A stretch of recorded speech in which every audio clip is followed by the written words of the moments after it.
ये हैं गजराज, इस धरती के विशालकाय animal, the world's largest mammal. बच्चों, ये इतने विशाल हैं कि ये लगभग 4000 किलोग्राम्स तक हो सकते हैं in India.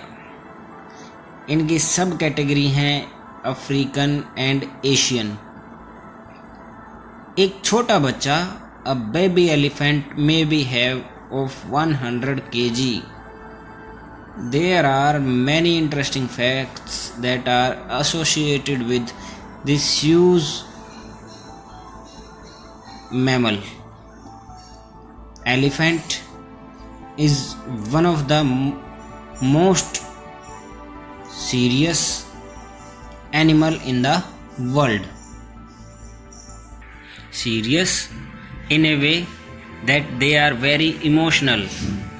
They attached their emotion with others. They love to play in water and mud.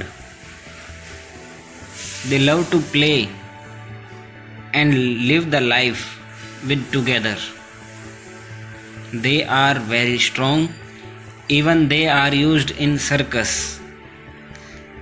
They are living in a herd. The group is called herd, in which 10 to 14 members are there. The baby elephant, you can see, the cute elephant is cared by the other members of the family. The female member shall represent the group of the herd. We can see different kind of facts in our coming chapter, in which we get acquainted with the elephants and their characteristics. Here there are plenty of facts. ये एक दिन में काफ़ी ज़्यादा चारा खा जाते हैं। अपनी बड़े बड़े जो ईयर्स हैं, फैन लाइक स्ट्रक्चर, ये जाने जाते हैं अपने ईयर्स के। You can C a fan like structure है इनका ईयर, काफ़ी ज़्यादा साउंड को सुन सकते हैं। And they are categorised into 2 parts, African elephant and Asian elephant. Asian थोड़ा सा छोटा होता है, अफ्रीकन साइज में थोड़ा सा बड़ा होता है। Other than these they are सब categorized as African bush elephant and African forest elephant. In Asian there are 4 category: Indian, Borneo, Sri Lankan, Sumatran. These are the main categories of the elephants. अब हम पढ़ेंगे अपना नया chapter 3, A Day with Nandu. Nandu is an elephant. So shall we start the chapter? Yes. Nandu wakes up. Nandu woke up and opened his eyes. For a few seconds, he was not sure where he was. अब नंदू उठा है सुबह सुबह, उसने अपनी आंखें खोली हैं और उसको पता ही नहीं था, वो श्योर ही नहीं था कि वो कहाँ है। Because Nandu is a baby elephant and it seems to be that he is a neophyte, means वो छोटा है बहुत, उसको नहीं पता कि वो कहाँ है। It seems to him that he was surrounded by a forest of big grey tree trunks. He blinked his eyes and looked around. Oh, there was Amma. अब उसने देखा कि काफ़ी ज़्यादा बड़े बड़े ग्रीन ट्री ट्रंक्स हैं।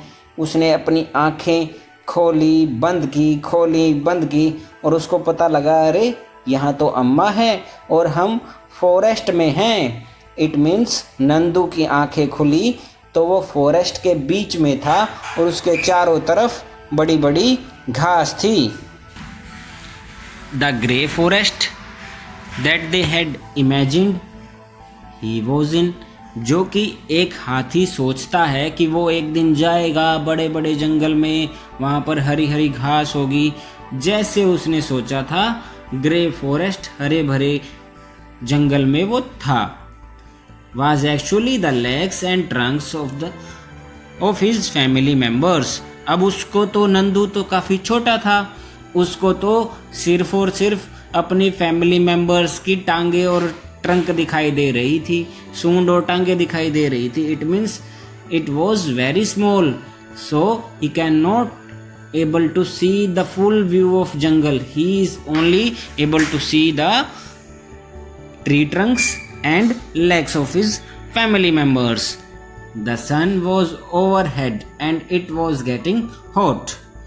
Sun दिन की शुरुआत हुई थी. Now the sun is rising, the temperature is also rising. और गर्मी होने लगी. नानी माँ ट्रम्पेटेड का मतलब होता है एक आवाज़ निकालना. हाथियों की आवाज़ को ट्रम्पेटेड बोलते हैं, शेर की आवाज़ को रोर बोलते हैं, डोगी की आवाज़ को बार्क बोलते हैं. तो उनकी आवाज़ है ये. Made a sound, loud sound.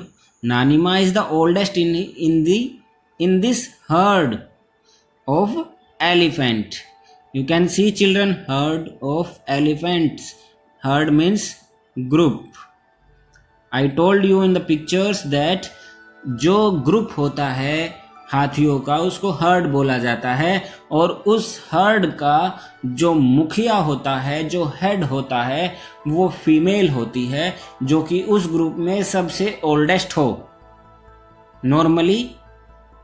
Normally एक ग्रुप में एक ही फीमेल हेड होती है और वो भी सबसे ओल्डेस्ट. जो इनकी लाइफ होती है वो अराउंड 70 to 80 ईयर्स होती है. It means the oldest one would be the head of the herd. अब नानी माँ ने अपनी आवाज़ निकाली और हर्ड को आगे किया. She started moving towards the jungle. अब नानी माँ आगे आगे जंगल में चलने लगी.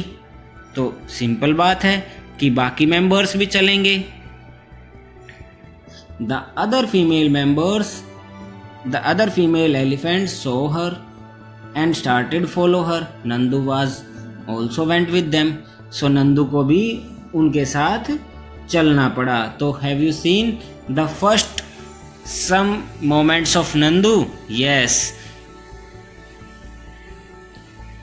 We shall move forward. Here you can see the first picture. The members of the herd starting spreading out. जब वो जंगल चले गए तो उनके मेंबर्स एक इधर गया, एक उधर गया, एक इधर गया, फैल चुके थे. Each member went to eat her favorite leaves and things. Her member अपने स्पेशल जो फूड उनको पसंद है वो खाने गए. After they had eaten, the herd moved towards the river. और जब हर्ड ने, जब उस झुंड ने, जब उस ग्रुप ने खाना खा लिया, फूड हो चुका था, तो वो रिवर की तरफ गए. Children, do you know why they went for the river? Tell me. Yes, they went for to have water. The baby elephants enjoyed playing in the water. जो छोटे बच्चे होते हैं हाथी के, बेबी एलिफेंट्स होते हैं, वो बहुत इंजॉय करते हैं ऐसे रिवर में, पानी में खेलना. The mothers lay down in the water and mud on the river bank. यहाँ पर रिवर बैंक बोलते हैं ये है, यहाँ पर उनकी मदर्स लेट जाती हैं और अपने चारों तरफ कीचड़ लगा लेते हैं. Do you know why elephants are spreading mud over them? Because they protect them from small insect. अगर किसी हाथी के शरीर पर मिट्टी लगी होगी तो वो छोटे छोटे इंसेक्ट से बचा भी रहेगा और उसको ठंडक भी मिलती रहेगी. The very important fact that came to know here, do you know that an adult elephant can eat more than 100 kilograms of leaves and twigs in a day. आपको पता है कि 100 kilograms तक, 100 किलो तक वो पत्तियां खा सकता है एक दिन में। Huge elephants do not rest very much, वो रेस्ट तो करते नहीं है। It means the sleeping time of the elephants would be 2 to 4 hours only. They sleep for only 2 to 4 hours in a day. Elephants love to play with mud and water. Yes, the mud keeps their skin cool. The big ears also work them like a fan. The elephant flap these to keep themselves cool. अब देखो कितने interesting facts हैं। The first one, 100 kilogram food खाते हैं एक दिन में। Rest कितना करते हैं? 2 to 4 आवर ही रेस्ट करते हैं।